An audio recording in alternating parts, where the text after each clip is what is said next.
پھر والدین کے ساتھ حسن سلوک، رشتہ داروں کے ساتھ، یہ بھی بہت اہم بات سیکھنے کی ہے۔ اس رمضان میں یہ سیکھ کر جائیے۔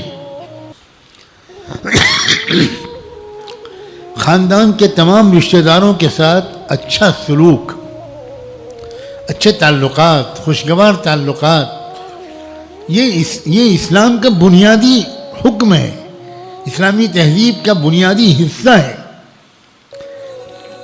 خاندان میں ہر طرح کے لوگ ہوتے ہیں،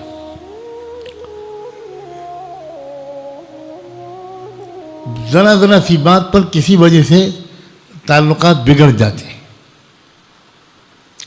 کوشش کیجئے کہ کسی قیمت پر بھی تعلقات بگڑنے نہ پائیں۔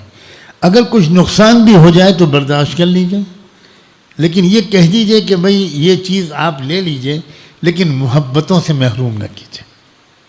چاہے باپ کی چھوڑی ہوئی جائیداد کا بٹوارا ہو، چاہے بھائیوں میں کاروبار کی تقسیم ہو، چاہے مکان کی تقسیم ہو، چاہے کچھ ہو، اللہ کرے اس بلندی تک آپ پہنچ پائیں، کہیے آمین، آپ اس بلندی پہ پہنچ پائیں کہ نقصان برداشت کر لیں، لیکن آپس کے تعلقات کی خرابی برداشت نہ کریں۔